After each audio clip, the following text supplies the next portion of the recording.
Thank you for joining us again and welcome back to our channel. If you are joining for the first time, we appreciate your time as always.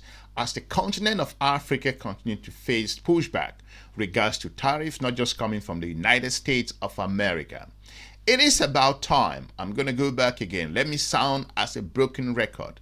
Africa must open up and re-energize and revitalize the African continental free trade area, because the continent is going through an incredible period in its history where it has to go back into drawing board and look at some of the fundamentals as to the reason why the African continental free trade area is the only lifeline you have at the moment. It's clear, there is just no other way about it. The United States of America sent the signal that you better sit up or you will be on your own. The European Union at the moment do have their own internal challenges, inflation, and a whole lot of other economic issues, considering the war in Ukraine at the moment and other very important things that are dragging the European economy back. Look at China. China continues to push and ensuring that it looks for alternatives in regards to growing its markets and work alongside other partners from the Southeast Asian countries and continue to invest in the continent of Africa. African countries too must sit up at this particular time because nobody is coming to save you. The Afcfta, or the African Continental Free Trade Area, is the world's largest free trade agreement by number of countries. It officially launched in 2021 with the goal of creating a single African market for goods, services, and investment. 54 out of 55 African nations have signed the agreement. It aims to boost intra-African trade by over 50%. Imagine 1.4 billion people connected in a single market. The potential to create a $3.4 trillion economic bloc is massive. With Afcfta, African businesses no longer have to struggle with heavy tariffs and complicated border restrictions. Here's how it's expected to transform the continent.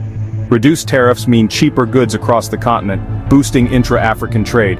It encourages African countries to manufacture and trade more locally, leading to industrial growth.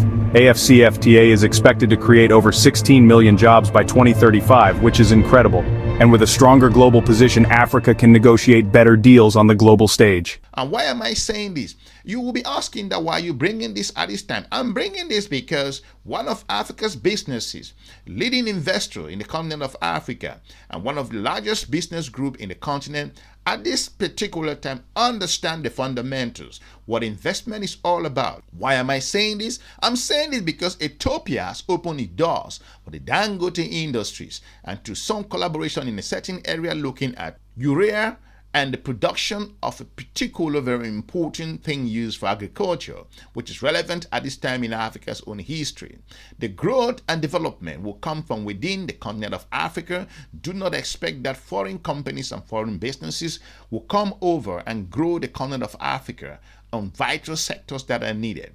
That's the reason why the president of the country of Ethiopia came out clear and said at this moment, it is about time that we continue to build together from African within and encouraging Africa's own businesses. Why is this relevant? It is relevant because nobody is coming to help you anymore, because the signal that's coming from Washington and from Brussels, and more importantly from Beijing in a whole lot of other countries, is that you better sit up or you will be faced some stiff decline in your economies in a number of areas, because when the students graduate from the university, talking about this same graph that I continue to show over and over, and they are asking for questions for jobs, growth, emerging middle class, changes in the economy environment, the bulging demands that citizens want to grow and look for employments to build their own life. If you cannot respond to those answers, you will be under incredible pressure. For that reason, the country of Ethiopia, to an extent, is overseeing a very important project that I will say that is an example of why African countries should copy from this particular move that this business is bringing to the Ethiopian economy. Let's play this clip. In Addis Ababa, Prime Minister Abiy Ahmed presided over the signing of a historic shareholder investment agreement between Ethiopia Investment Holdings and Dangote Industries Limited. The deal paves the way for the construction of a massive fertilizer plant in Gode, in Ethiopia's Somali region, powered by the country's recently developed natural gas reserves. The facility, worth $2.5 billion, will produce up to 3 million tons of urea annually, placing Ethiopia among the world's leading producers. A 2.5 billion urea factory project has been agreed in Ethiopia. The plant will have 2 production lines with a combined capacity of 3 million tons of urea per year. As part of the project, a 100-kilometer pipeline will be constructed to transport natural gas from the production site to the factory. Construction is expected to begin soon and will be completed within 40 months from the starting date. The Dangote Group, already a major investor in Ethiopia's cement industry, is now making a bold move into fertilizer production. The continent of Africa is at a crossroad at the moment, considering that at this particular moment, some African nations are going through the backdoor deals where they are receiving prisoners, criminals from some other countries to exchange for cash. Nobody knows how much this particular quid pro quo will be in these African nations. But again, it's an indication that you have to sit up and build your economics, coming with strategies and means to develop your own industries. If you're expecting that foreign companies will keep coming over to create jobs for you, I think you are missing the geostrategic environment that we are at the moment. China is facing incredible challenges from the United States of America and is standing in the grounds in a number of areas. The country of South Africa at the moment is currently under tremendous tariffs. You are looking at a whole lot of other countries, including Ethiopia. The country of Kenya is currently facing a pushback from the United States of America as a result of the country trying to diversify its own economy. This is an indication to you that the geostrategic partners are observing every move that you are making at this critical time in your history. And if you go against the status quo, you will be pressured in a number of areas. That's the reason why this current deal in the country of Ethiopia and the Dangote Industry should be replicated over and over in a number of countries in the continent of Africa to send a signal to the geopolitical partners that we do understand where you are coming from. But again, we have to start working from within. Let's play this clip.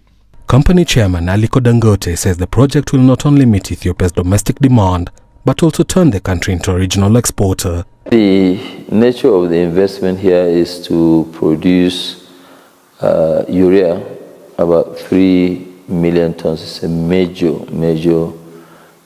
milestone to produce right from 0 to 3 million tons, which is by far much more than what Ethiopia is consuming today. It's a very huge, gigantic project. As we speak today, 3 million tons is equivalent to what we have in Nigeria, which is actually the second largest urea plant in the world. Across Ethiopia's farmlands, fertilizer shortages have long limited harvests. The new complex promises a steady supply, boosting productivity and giving farmers hope for better yields. Ethiopia has the raw material. You know, the raw material of producing urea is natural gas. And if you don't utilize your raw material, you end up buying, urea every day, importing, arriving late. The farmers will not be happy. They are not receiving this. But what we are also trying to do is a major revolution. When you look at it today, we are not only going to stop at doing urea, we are doing the whole range. NPK 1515, NPK 10-20-20. We are going to do all the range of fertilizers here. So Ethiopia will be a net exporter, not an importer anymore. The $2.5 billion fertilizer complex is set to reshape Ethiopia's agricultural landscape, create thousands of jobs, and strengthen food security. For the nation, it is more than an investment. It is a bold step toward becoming Africa's fertilizer hub and turning its farmlands into a driver of national prosperity. Ian Kinywa, CGTN. Why is this important at this amazing time in the continent's own history? It is relevant because if you look at the continent of Africa at the moment, considering agriculture should be the backbone of its own economy in a number of areas, vast land, like the former African Development Bank president, once said, Africans have no business in importing food. Simple. That's just what it should be, because the vast land that's available to cultivate it or can be cultivated in any area, the number of African nations that can produce crop to feed other African countries. What is the extent of importing billions and billions of tons of food? The Africa Food Systems Forum is underway in Dakar, Senegal. Regional leaders, activists and economists are examining the obstacles hampering the development of agriculture on the continent. Beryl Oro brings us the details. The Africa Food Systems Forum kicked off in Dakar on Monday with two presidents present for the opening ceremony: Senegalese President Diomaye Faye and Rwandan President Paul Kagame. The forum puts farming at the center of the continent's growing economies. Significant parts of Africa are becoming drier and weather more erratic due to human-driven climate change. In the field of agriculture, the FSRP implements several types of climate-smart irrigation systems that are truly adapted to the climate, but also contribute to productivity, production, and the well-being of the communities affected. We are also involved in providing access to climate information and digitalization. There is a continent-wide push for climate-smart agriculture to replace outdated farming practices. Organizations are working with governments to set up systems that can inform farmers about rain cycles and better planning. Today we believe that in West Africa, all producers should have real-time access to climate information. They should be able to find out and have access to the most useful information to determine the start date of their crop calendar, the date of the first sowings, etc.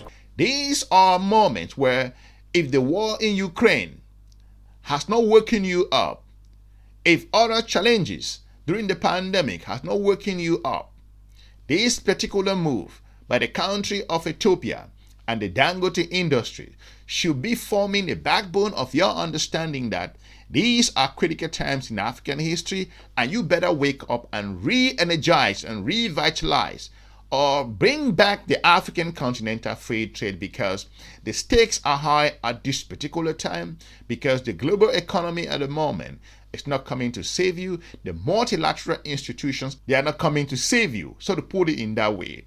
That's the reason why African countries must open their borders, continue to encourage African-owned businesses, African enterprises to move closer and create jobs in those countries to fill the gap that we all are seeing. Let's play this clip. While the vision of a borderless Africa is exciting, it comes with its own set of challenges. Many African countries still lack efficient roads, railways, and ports. Complex customs procedures slow down trade. Some nations fear competition from stronger economies. And some countries have been slow to align national policies with Afcfta rules. Despite these challenges, some African countries and businesses are already seeing positive results. Rwanda and Kenya have streamlined digital trade platforms for easier cross-border business. Ghana is emerging as a regional trade hub with the Afcfta headquarters. South Africa and Nigeria, as the largest economies, are positioned to drive continental trade. African startups, especially in e-commerce and fintech, are expanding across borders. Companies in textiles, agriculture, and automotive are benefiting from reduced tariffs, and there's a growing demand for cross-border trucking and shipping services. Let me know what you think with regards to the current deal by the country of Ethiopia and the Dangote Industries, and why do you think the African Continental Free Trade Area, this could be a clean example of the reason why the continent needs this particular free trade area like never before. I will be looking forward to meeting you soon in our next episode. Have a good day. Bye-bye.